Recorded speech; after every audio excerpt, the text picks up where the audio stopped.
And we are back with the Cardboard Finance channel. It has been 2 whole weeks, John. Has it been 2 weeks? Dude, 2 weeks. Dude, are you has it really been 2 weeks? I don't know. I don't remember it being 2. Oh, yeah. What did we do last week? What did we do last week? You ditched me. That's what we did. No. We ditched I the channel. I begged you to do this podcast, and you just literally said, Alex, I am too important. I have too many things. My collectibles are too valuable. I just have too many things to sell on eBay. I can't do this podcast. We went to Disney Springs for the Fable release, you a-hole. But yes, I also have that problem. Hashtag life's a bitch. Life is, dude. Again, we are in that weird place where we are selling stuff, and your collector app just continues to rise every day. I've never seen it to the point where you take stuff off to the point I took off all 6 of the Eevee promos, and it's just going back up. I'm just like, okay. I wasn't expecting that. Because I told them today, it's like I have a new mentality of kind of where I want it to be, and the set number is where I want to hit. You're actually, not to disclose what it is, but my set number is a little over. You're a little over my set number. You're talking about like how much you want to have in collectibles. Exposed, correct. To the point now where that's kind of become my new number. That number may change, but it is going to be the base point of, okay, when I get close to that number, then it's going to be, okay, sell stuff, and then get it down, acquire new stuff. So basically, let me see if I can financial planner this up. So basically what you're saying is that you want the collectibles not to exceed a certain percentage of your portfolio's allocation overall. Correct. So once it gets like the piece of the pie that is collectibles when it comes to John's total investment portfolio, once that piece that is collectibles gets too big, you want to beat it back so it doesn't get any bigger. Correct. Gotcha. And I think that's a good plan for multiple reasons. Storage. Definitely. I think that's the biggest thing. A lot of exposure in cardboard with fancy artwork. We're in a time of uncertainty. A lot of things are uncertain right now in the world and in this investment hobby we enjoy. So I think it just offers a little extra protection, a little more peace of mind, knowing that it's not getting to an outrageous point. I mean, look, it's all relative to what you make, what you bring in. So my percentage could be the same percentage as somebody else's, but they're just in a much higher income to handle it, where it could basically put an extra 0 on the amount that I'm putting my limit at and have no problem. Of course. I think that everybody's situation is going to be different, not only from like their financial situation, but also from like how serious and how involved they are in this hobby. I mean, if you're full-time doing this as like your day job, then the number that you're going to be working with in terms of like inventory and like it's going to be higher, of course. You know what I mean? Again, and if you have more money, likewise, your number doesn't need to be as pathetic and measly as me and John over here. But at the end of the day, like for everybody, it's definitely going to be different. But I think that that is a really good thing to touch on, because I think that I was talking about this the other day, that I think that right now we're probably in a place where there's no way to really know this information. I don't have any way to confirm this data, but I feel like we're probably in a place where majority of collectors out there probably have more value, more like net worth in their collection than in their savings. Potentially even like in their retirement, but definitely in their savings. Like they probably almost certainly have more. And I'm an example of that. I mean, I have more in the closet or in the storage than I do in a savings account. And as someone, again, that's where I'm in the same boat as you, where kind of like taking a step back and identifying that fact right there, especially as a financial planner, it's like, again, it's like super objectively, I want to start balancing that out a little bit better. But having said that, dude, that's super difficult to do, because again, it is difficult. Because again, there's like that one side of me, but there's also the collector side of me. At the end of the day, like I love my stuff. I don't want to get rid of it. Yeah, it makes it challenging. Like I brought up a card to you the other day where it's more meaningful to me, but to keep. but it's also hard to not because... So we're already going here, John. Well, yeah, I mean, I think it's a perfect segue right into it, where, again, it's the collector in me that's like, I love my stuff, I love this piece, but at the same time, can I really step away from, again, the collector apps going up consistently? I'm basically going to be right back to the limit in probably the next 3 to 4 months if everything continues the way it's going. This would be a huge chunk to take away from that, to eliminate that fact.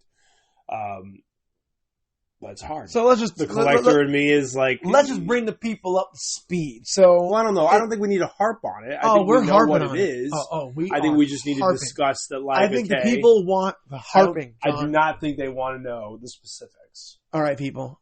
Let's harp. So, first of all... We're going to harp it. John did sell his Kingdra, not for $500, but for $100. $350. But for a couple hundreds of dollars, so... Let's all be mad at John for how epic No, he is. you said in the last one that you could not be mad unless I sold it for $500 or more. So I fully disclosed. Congratulations on your sale, Thank brother. you. You deserve it. You believed in that card. Again, I'm just pulling your chain. But on today's episode of Let's All Be Mad at John, we were talking about the Lugia V Alt Art Silver Tempest that John pulled. Actually, I pulled it for you, didn't I? It was my box. It was my box we got at the gaming store, and I had them pick out the box for me. You pulled the pack. You opened the pack for me. Incredible. And pulled the Lugia. Which, again, I could harp on you and just make a big deal about it and joke around about it now. Just to showcase but at the end of the day, how much I dominated on it. Yeah, awesome, dude. Epic. Yeah, dude, you showed me the Kingdra listings where he, again, $350, that card. We already talked about it last podcast. Unbelievable. But going back to the Lugia, yes, John I pulled it for him, but it is his card, the Lugia and the PSA 10. And that is, again, a perfect example of a card that really is pulling a lot of weight in exactly what we're talking about. We're trying to sell some stuff off, reduce our exposure to collectibles, but a lot of these collectibles, just like the market out there, the stock market and a lot of other things, are continuing to run. And the Lugia V, we've been seeing that card. It kind of like stalled out a little bit for a little while there, but it has started picking up steam again. And where are our listings at for that Lugia V right now? PSA 10? 1,100 plus. 1,100 plus. So that is what we are specifically discussing right this second, is the idea of selling that card, capturing that profit, removing $1,100 or so, whatever he's able to of exposure, bringing that number down, and really capitalizing on some plain and simple ridiculous gains. You guys, I mean, it kind of gets lost on us in these types of markets how unbelievable the return on some of these cards are. But dude, when you're talking about 50, 60, forget like 100% returns, like you doubled your money in 6 months or less, or shorter amount of time. Or again, even less. I'm being super generous. Like, I'm right now. I'm trying to be like super like conservative in what I'm saying. But yeah, the reality is a lot of these situations are probably in the last month, 2 months, you've doubled your money or more. It's at least something you need to consider, because again, the reality is if you can't at least sit there and have a thought about it, you need to take a step back and like think about your investing habits in general, because this is going to be. It's going to carry through to investing and retirement savings. And these are habits we're talking about where, again, you even if you decide not to do it, you should at least be able to sit there and have the thought about it and think through it. Which is what I'm glad we're doing. We've already done that. And it's the first step of just being able to realize what's in front of you.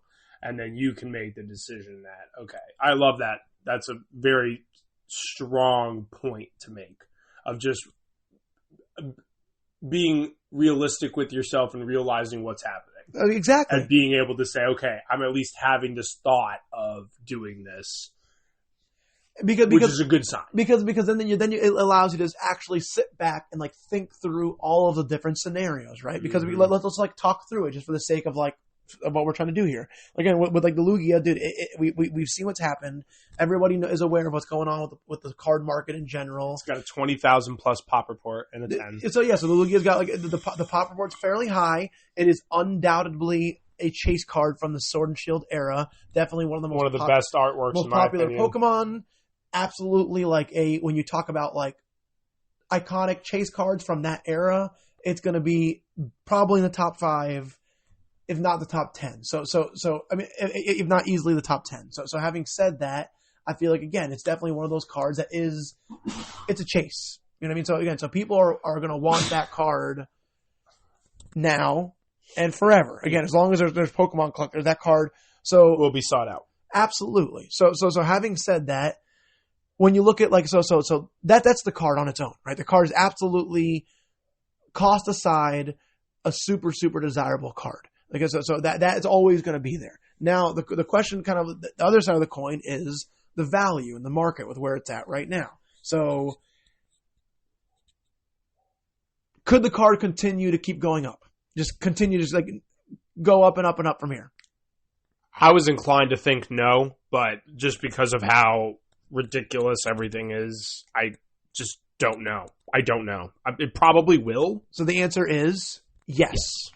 Yes. And I agree with you. Again, at the end of the day, let's make the mistake, people. I'll use this point to tell people that when it comes to like my profession and being a financial planner, and safety. There's two very distinct situations. What I think should happen and what I think is going to happen, right?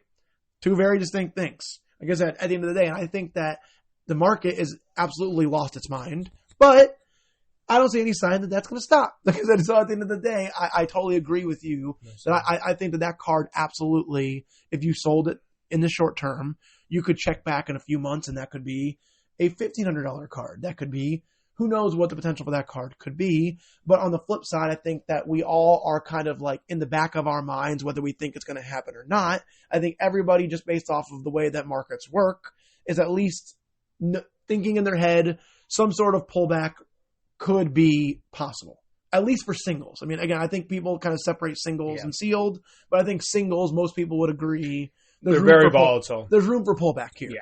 And that's kind of my gut, because the whole issue of letting it go is I'm terrified of doing it because I love the artwork.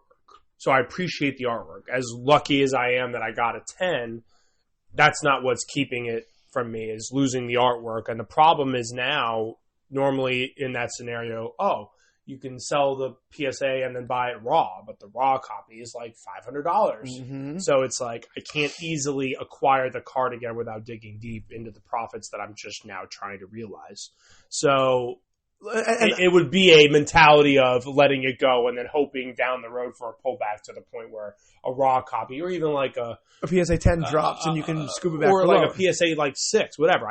I don't care what the grade is. I just want the artwork back in the collection. So let's stay right here, because I think this is another like good investing psychology discussion to have, because again, so let's stay right there and go with the mentality of, because if you do sell it, right, if you do sell a card, which I'm most likely going to do. Okay, so if you do that, right, like I think, would you say that in a perfect world, right, your mentality is in a perfect world because you love the card, you want the card, there's no world where you don't want the card in your collection, you're just seeing the market where it's at, what's happened with this particular investment, and you're like, I need to do something here. I need to take advantage of this, right? So you want the card. Like, it's not about collector the card. in me is like, yo, this card, thing is anchored. This is something long term you want in your collection permanently. So having said that, I think that the best case scenario, would you agree? The best case scenario for you is I sell this, capitalize maximum profit. The card pulls back. I reacquire it in its exact state right now at some point down the line, no matter when that is. But at some point, whether it's 6 months, a year, 5 years from now, whenever, the point is that the ideal scenario is I got the most I could and I re-got the card back for cheaper. That's the goal. Correct. Right? That would be the perfect scenario. So that right there, I think that brings up a whole nother like psychological component when it comes to investing, because I think that this reigns true not only for collectibles, especially for collectibles, but in the stock market as well. I think the psychology of reacquiring something is very tricky, right? Because I feel like, again, it's like once you part with something, I feel like your attachment to it goes along with it. It falls. It definitely goes down. The minute you make that psychological decision, I'll let this go, And even if your mentality is, I'm going to bring it back, the psychology that goes You into might be to surprised bringing how it back. often. Again, I see it all the time with stocks. Where, I've done it myself. Where the strategy is, I'm going to sell this, whether it's to take losses, whether it's because I think a pullback's coming, whatever the case is. But let's say like it's for tax loss harvesting. I'm going to sell this investment, take a loss, so I can take the losses and use them, and then in 60 days, I'm going to buy the investment back because I want the investment. I think it will recover, but I want to take the losses.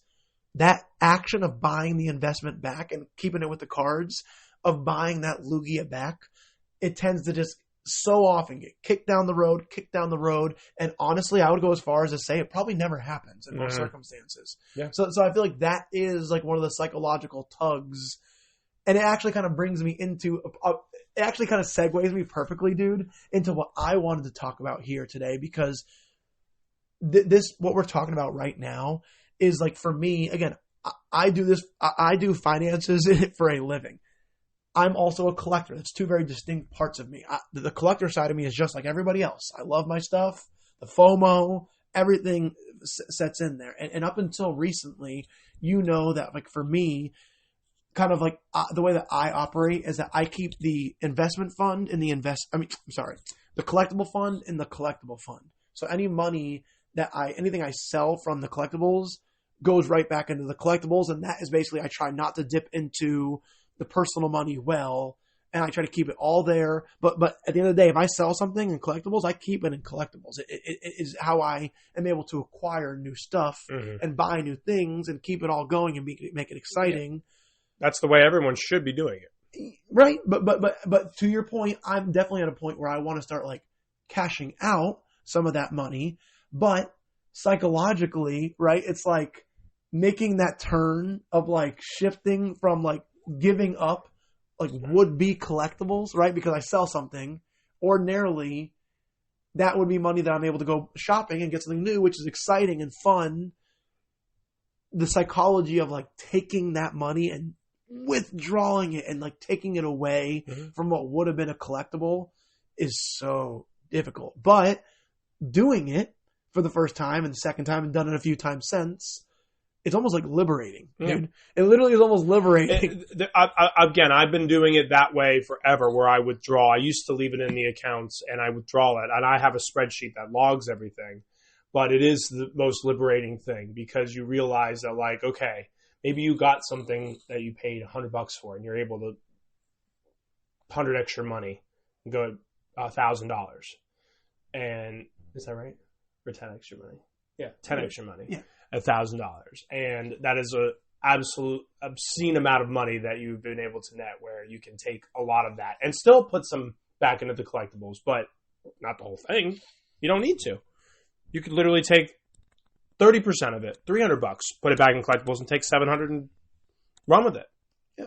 Or, it just gives you a lot more options. And again, it's just like when you sell for the first time. We were telling our buddy Andrew, who's never sold exactly the product. same thing. He has like the most, we were joking on last Friday at Disney Springs about what the appraisal would be on his family and his collection. And it's probably like absolutely insane. For context, like, we could not even like make you understand. It would take you like 3 weeks to just go through everything. Like the breadth of like the genres of collectibles, the generations of family that have been doing this. It's the most incredible. We're talking thing like outdoor storages with like, again, like if an appraiser went out there to check their collectibles, it would be like a week to multi-week process. That's what I'm saying. It'd take like 2 to 3 weeks of going through every single item.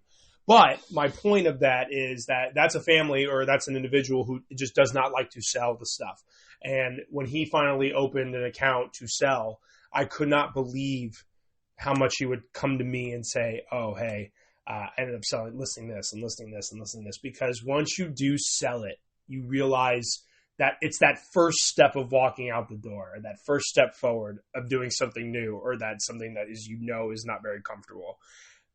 When you see it and when you see the money come to you, it's like, wow, like, okay, I can let some other things go. This can now is like, dude, you know what I feel like it does? It unlocks like a whole new aspect to your collectibles, where it kind of bridges your like secret collectible life into your real life, Mm-hmm. right? And like where now all of a sudden my love, my secret passion is providing for me in the real world. Because the reality is that I made the comparison to someone recently between like Pokemon cards and like gold, right? I made the comparison and like all these other, like basically again, like Pokemon cards are shiny cardboard that have no real function other than looking pretty on your mantle. Gold is a rock that besides some like scientific stuff, like really has no other function other than the main thing of looking pretty on a watch on your wrist. And being used for certain materials. Again, now obviously gold is a lot more history and is a lot more accepted. Mined from the earth. It has a lot more history, is a lot more accepted. But the point is that they're very similar. And one way that they're both very similar, for sure, is that neither one of them produces anything for you. Neither one of them produces income. It doesn't produce a resource. It literally just sits there. Takes up storage. It just sits there and is literally a store of value. And you're hoping that that store of value will appreciate over time. But if it just sits there, it's not doing anything for you other than looking pretty. That's a really solid other comparison. than looking pretty. So when you sell it and you start taking the money and using that for stuff in your real life, now you're giving the resource like function. You're giving an actual function where now you're finding it as a resource. Now not only is it an investment that I'm using for like appreciation, it's an investment I'm using to produce income and revenue and generate, and literally now it's like fueling, putting shoes on my little kids' feet, taking the family to Disney, paying off mortgages, paying off bills, again, and taking my wife out to dinner, like doing that kind of stuff. And now it's where it's like, my family's on board for this. You know what I mean? My family's like, this is like exciting. This is cool. Like we're getting to do this other stuff. And this is a product of the collectibles, dude. And that's where, again, it kind of bridges your secret collectible life into like your real life. Mm-hmm. And at the same time, you're responsibly, if you're treating this like an investment, this is the responsible way to do it. Even if you don't use the money for the things that we're talking about right now, and you just set it to the side into like a savings to eventually even go back into collectibles. But if you can literally just get into those good habits of selling stuff, taking that profit, and having the whole wheel turn instead of it just being like a one-way funnel where your collector app is skyrocketing in value and you have no money. Which is exciting. It is exciting. There's nothing wrong with it. But you have no money in the real world, like I said, and at the end of the day, like that's where you can start to like really like bring those two together. Mm-hmm. And liberating is exactly the word that I would use because again, I think you said it best. It literally is like, I'll tell you, dude, straight up, like I'm not exaggerating. I feel like the moment I took that first withdrawal and had the money come to my bank, and I basically removed it out of like the platform where I'm buying my cards, and I basically pulled it out, and it's sitting there. I feel like I literally started surfing the internet less for cards. I started scouring Facebook less for cards. And honestly, it felt like freeing in the sense that I still love this hobby and nothing has changed there, but it's not as obsessive because before, I would get a budget. Now I have like a few $100s to spend on collectibles. I'm like searching. What can I find? I don't want to miss anything. I want to find the best deal. I want to make sure I'm deploying this money. It's just sitting there. I don't want to like waste it. I want to like, and it was like obsessive searching and searching. And dude, the amount of time that took away from all the other things that I have to be doing during the day. Again, I literally feel like that first step of just taking that money is literally changed like my psychology when it comes to like the hobby. Yeah. Look, this is a very fun and expensive hobby, and there's just opportunity everywhere. But that's the thing about it is like, I feel like I've completely dropped in searching, and like occasionally I'll do it, but like it comes in waves. But there's always going to be a new thing. There's always going to be the next thing that they're coming out with. I mean, they're just constantly rolling, and I think we've kind of discussed like the plan and like what we're trying to do, and I think we have a good strategy and like just being able to grab what we can grab and not being overly obsessed. Like we have to get everything. It's just. I think that's shifting over to like the Fabled discussion because I think Fabled is like a really good topic to kind of discuss this because I'm actually really happy with the way that I handled this Fabled release personally. Yeah, because with Fabled, I'm really happy with how I personally handled this release. I was looking forward to it. I was super hyped. So if anyone doesn't know, Fabled is the most recent Disney Lorcana release. We are also in the Lorcana, so we will talk about that on this channel. It's all about cardboard. That's why it's not Pokemon Finance. It's cardboard. But anyway, like I said, so but the way that I personally experienced this set, I think it's like a good like experience to kind of share, because it can kind of like, if you're on a budget and you're feeling constrained with like your not as much free cash flow and you're feeling like your budget's tight, essentially here's some ways that you can kind of think about going about it. So we went to Disney Springs. Our allocation was limited, so that kind of like set me off right there. I obviously got what I was allowed to get, my allocation there. So we got that. It kind of helped me out that the LGSs were a little bit tight in terms of their allocation, so that kind of forced my hand and didn't really let me get as many boxes as I would have wanted to. But even then, but it also keeps you in check too. Of course, but because the reality is, again, so to be completely transparent, I mean, I probably shouldn't be spending any money on this set right here. I mean, the reality is, I mean, I really just, with everything going on, like we got the kids, like I said, getting into more programs.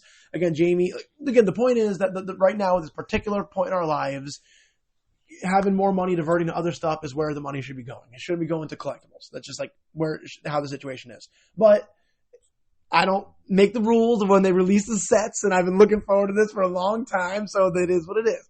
But having said that, so we go there and I get the allocation there, so that definitely helped when it was limited there. Then we go to the LGS, and when we went to the LGS, a lot of LGSs will accept trades. They'll accept cards that you can sell to them for store credit, and a lot of them will give you favorable rates when you take store credit. And if you're going in there to buy, usually like 80 to 90%.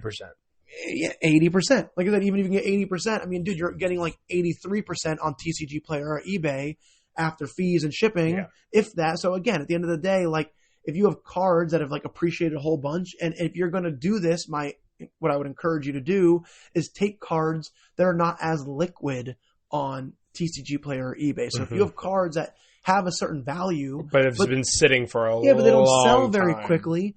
Bring a couple of cards like that with you to your LGS. See if they will take some of these cards, and you can trade those in and mitigate some of that cost. And I was able to do that.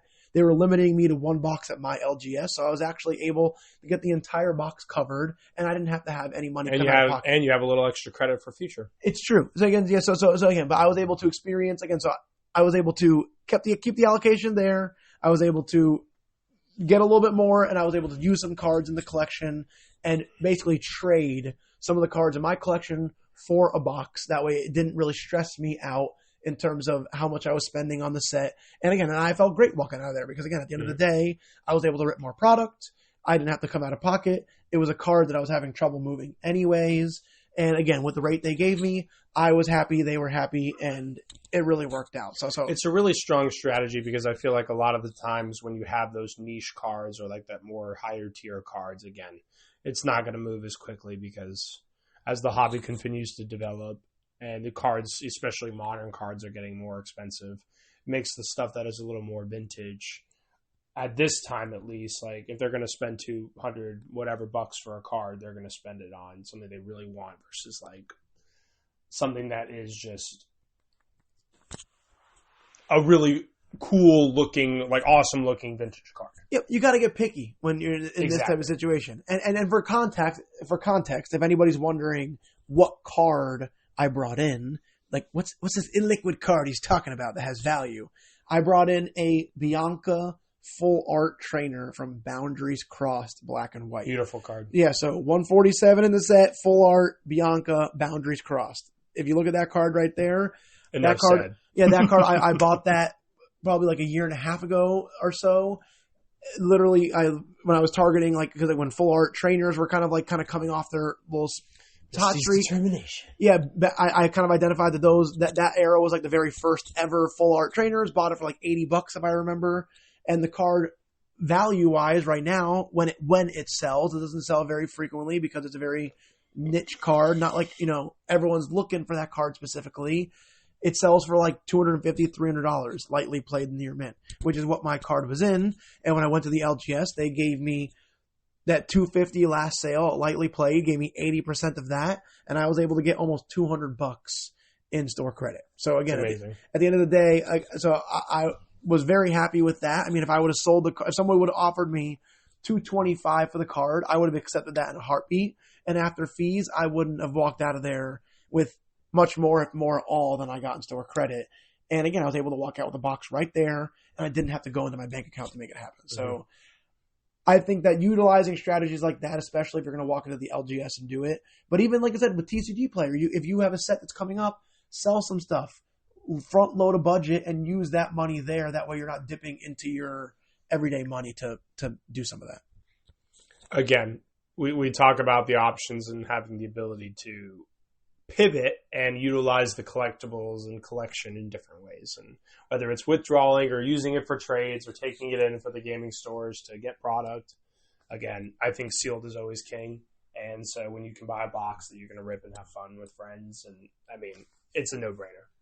So sealed, especially booster boxes, are just going to be so liquid. Yeah. And that's the type of thing that I don't even know if they'll accept it at LGS, but that's the type of thing I would not take to an LGS, because something like a sealed booster box or like a Pokemon Center ETB, honestly, you guys, even like super like common like chase cards from like Scarlet and Violet sets, like things like that, like I would not be taking stuff like that to an LGS because it will move so quickly on other platforms, and you can probably capture a little bit extra money. Correct. That'll offset those fees that they would take. And if you have other platforms where you can circumvent any of those fees, again, they're probably going to be pretty liquid items. As like when you go to like a convention, those are the types of cards that you walk up to any booth in the place and they're going to buy them from you, right there on the spot. Again, so those types of cards that you can sell really easily and those items you can move really easily, I would definitely be trying to maximize the value you get on those, because there's going to be a lot of people wanting to buy those at pretty close to fair market value.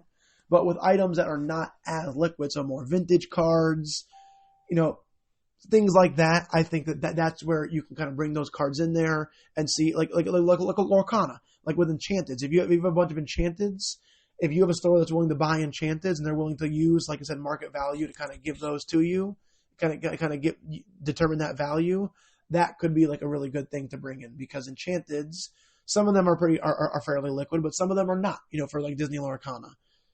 Maybe some other TCGs, like cards like that, where if they accept those TCGs, especially non-Pokemon, that's where you can kind of start to really find maybe like less liquid cards that you might be able to get some credit for at the LGS. Mm. I also think too, like if you're looking to do trades with sealed, I tend to stay away from doing like singles for sealed, like taking in singles for your sealed product. No sealed doubt. For sealed, or like if you have singles that they're willing to trade for sealed, that's fine too. But I just think sealed product when it comes to overall growth. I think if you're going singles investment, are so volatile. I think if you're going like investment for investment, yes, I agree with you. I think if you're going like literally, this is an investment card. Our investment's sealed, and I'm taking it on a single that's strictly an investment. I agree with you. But I think that if you have like a card that you want specifically, and I don't like, if I want the Gengar VMAX from Sword and Shield Fusion Strike, and I don't want to pay $600, but I have a box that's worth $600, or maybe I have a couple copies of that box, that I can understand. Again, then I come in and basically at that point, yes, I'm trading sealed for single, but it's not because I think the Gengar VMAX is going to be a better investment. It's because just like I want the card, right, and I don't want to pay $600 for it. I think that would be the fair exception. But like, I just mean like just to do it. Of course, yeah. I think that if someone comes up to you and is like, "Oh, like investment for investment, singles like dollar for dollar value," like I would not equate that unless you had like some significant tie to what is coming in or going out. No doubt, because and if you're gonna like turn the card and turn and burn it really quickly, I think that maybe again you can, like, if you have your own little system, you can get away with it. But I think especially if you're gonna hold on to the item, because singles are just so much more volatile. Like you said, they go up, they go down, and if you, I think you're definitely taking on more volatility with a single all day. Definitely. So, yeah, man, I think that what it comes down to, dude. Collectibles are addicting, bro. They are. I think that investing is addicting, collectibles are addicting, gambling is addicting. Yeah. It's all addicting. And the funny thing is that collectibles embodies all three of those things, which is the collectible, the gambling, the art, the pop culture, All of it, dude. The nostalgia, like it's literally Pokemon is probably the biggest, like right in the ribs, knife in the right ribs, in the spleen, all of the things that are going to get us. Mm-hmm. Yeah, and I think that because of all those things, it makes it super difficult to think it through with a clear head. It's already difficult to do in investing in general, but when you put a picture of a Pokemon or a Disney character or a One Piece character or that we love, what are you doing to us? How could you do this? Again, they just continue to stress. You can't think straight. It's not fair. I sent you a video like the other day, a picture of the new Charizard art card for Mega Charizard, and it's like, dude, just when you think that like every single set that comes out with these beautiful illustration rares and alt arts and all of this stuff, and it's just like, dude, how in the world are they going to keep like stretching it? And sure enough, like they new like premium collection boxes and like it's just too much, dude. It's just too much. And we have gotten it all cultivated to a point where we go to a Costco drop and you are 400,000th in line. Oh my gosh, dude! I didn't even know they had. I mean, it made sense that they had that many. I could not believe it, dude. When I saw we got to that Costco drop for the Surging Sparks boxes, and it's like you are 400,000th in line. You'll be here for over an hour. And then it just like leaves you in there for a while with a little hot dog to give you like hope. And then, like, randomly, you'll just get we're sorry, this item is now sold out. If you thought you actually were going to get an item. When I did get lucky, though. I was able to get one. Two of the products. The Surging Sparks. Not the first one. The original. The first one. one, yeah. The one that was 400,000 in line. Yeah, no, dude. Are you kidding me? No, dude. I got lucky that first time where it was like 12,000 in line. I was like, incredible. Okay, got a shot. What I want to know is how many browsers all you out there, you savages, have open with this Costco drop. Because again, dude, and that's can't the be other 400,000 individual people, right? It's got to be like no, I wouldn't doubt it because you got to think 20 times. There's so many people that have Costco memberships, but in addition, if there's family friends that like, if my parents, if I didn't have one, and which I do, but you don't need a Costco membership to buy it. You do. You do. You did need a Costco membership to buy it, I believe. Online? Yeah, I think really? So. Yeah, but. They don't always have drops like that. Like Sam's Club, we could have bought those Sea and Sky boxes when they had them for like $39, if you remember. And we were like, they'll be here forever. We got plenty of time. Totally missed the boat on those. But my point was, dude, I bought 5 for $56 before they skyrocketed. But we didn't have to be Sam's Club members to buy those. But for that prismatic one that just came out, I think we had to. Interesting. So I think it is specific. But it's crazy that like people might even just get memberships just to acquire these products. The thought popped in my head with Sam's when they're doing that Sam's car. I was like, should I get a Sam's Club membership? It's like, dude, what are we doing here? Again, collectibles are addicting, John. Yeah, but again, like if I didn't have one or if it was required, I could just go to a family friend that has it and I, have my sister or my mom go on. And again, if you're looking at it from that perspective, if you look at every household maybe has, 3 or 4 family members and maybe every other has a Costco membership. I mean, those numbers are not as far-fetched. It's crazy. But it also could be the browser component. Like I was able to do the first time on my phone, on the computer, like on my phone in the app. Like that was 3 browsers. Or the second time I tried it, you could have done it through one person, just 3 different browsers, and try to get in. Yeah, dude. Where the Pokemon hobby needs to get, and where like the TCG hobby needs to get, is to the point where just the profit is like minimal enough that it will deter like the pure scalpers. Mm-hmm. Because again, I think that there is definitely enough of this push that's genuine that even if those people leave when the boxes are on the shelf, they're going to get scooped up by people. They're going to get scooped. But I think that we just need to get to a point where like it's like on an ETB, if MSRP is $50, $70 is what they can get. Yeah, I think because I think we can get like there. Yeah. I think that all those people that literally just show up and pull out their phones and literally are going from listing to listing to listing, those people will stop wasting their time going to the store, and that will at least for the You're saying like Pokemon raise the prices. Or I'm just saying print enough to the point where with the newer releases, like with like Mega Evolutions, with like that even when it releases that a product that's $59 MSRP, the best listing is $70 for resale because there's just so much of it.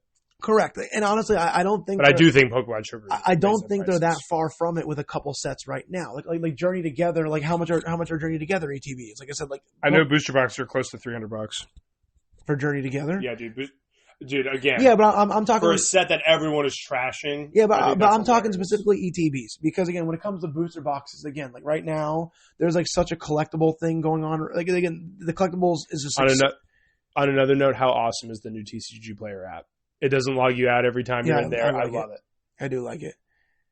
So Journey Together Elite Trainer boxes, $77, $70. That's amazing. So if Journey Together ETBs hit target shelves at $50 a box, we're getting to the point now where at least like the scalper bros probably are not scooping every box on the shelf because they can't. I can't double my money or triple you my got money. It. That's a huge win for Journey Together. Let's go. I want to see Surging Sparks. I know Surging Sparks. It's come down. It was $90, I think. I ended up opening the 2 Surging Sparks from Costco, yeah, with Andres. We didn't. Dude, $77.90. $77.90 is what they are on TCG. So that's what I'm saying is that if they can start getting Surging Sparks, they're making headway on. Prismatic Evolutions is hanging on strong there because people are freaks. But if they can push that box down more towards $80, $70 and $70 in ETB, I think if we can get to that type of point where these newer sets get to there, where that when product hits Walmart shelves or Target shelves, it can at least stick for a little bit and doesn't get like immediately just like into the shopping cart. Mm-hmm. I think that will be a huge win. You'll start to see everything kind of start to like chill out a little bit. I agree. But we'll see, man. Again, the reality is right now that I think that we've already talked about how much fun and how hard to think rationally it is with all this stuff, and I think that we are in the thick of it right now. It's just nuts to me how much it's anyway. We've said it. It's just gone parabolic. It's gone parabolic. It absolutely has. But we will be here every single week chatting about it. Yeah, we won't be taking 2 weeks off next time. No 2 week. There's way too much to talk about. There is way too much to talk about. Yeah, dude. We'll want to keep an eye on. I definitely want to talk about Lorcana because again, Lorcana has been having some spikes. Like I said, so I think we should talk about. Yeah, I think we should talk about Fabled specifically, and I think we should talk about our opening experience and what we think the direction is of Lorcana. I definitely think that's a great topic. Cool. So we'll make it a Lorcana base next week. Yeah, and I think that we can really kind of like focus it on like the undervalued aspect of it because you know my thoughts on Lorcana from like a valuation standpoint. And I have my own specific thoughts that you may or may not know about. Oh. Mm-hmm. So I would love to talk about that. But again, I think we continue to monitor, obviously, the madness that is the Pokemon market. I think we both try to come and keep an eye on a couple of specific cards that go popping off. For Lorcana? Or no, I'm talking about probably with Pokemon. Because again, Pokemon's going to have some stuff popping off this week. Yeah. You know. Incredible. We getting in that queue for the Pokemon Center ETBs? Yeah, I don't know why you're announcing that, but yes, we are definitely. Don't tell everybody? Yeah. Tell nobody, but tell somebody. The 8 viewers that are competing with us? Yeah. How cute is that waiting sign, though, in the Pokemon Center now? The little Snorlax. Dude, the Snorlax sleeping, the Pidgey, Slowpoke. Slowpoke, Pikachu, and Snorlax. Yeah, beautiful. All dreaming of berries. Yeah. Incredible. Snorlax is the cutest. It makes me feel much warmer on the inside when I'm being rejected. Yeah, versus that stupid, like, mail delivery Pikachu that's just like, not stupid, not hating on it, but... It's just stupid because I've seen it so many times. It just hurts more when you're waiting in the queue for that. When you're being rejected with a smiling, adorable Pikachu in a delivery outfit. Here's that piece of mail you're never going to get because you didn't get product. Versus this, they're just like all sleeping. Like, we'll wake up eventually and you'll get into the chill, man. Chill. Yeah, just chill. It'll be fine. So I like it. You get it? You get it? You know, it's all good. This is John. This is Alex with certified CFP. This is Cardboard Finance, where we fuse cardboard and money, and we'll be back next week, everybody. Sounds good. See you next time, guys. Get that song up next time. No, don't. There we go. That's all I wanted, the intro. That's what John needed to end out strong. I wanted to start this way. Well, I apologize. You should. I blame you. Don't blame me, or I blame you.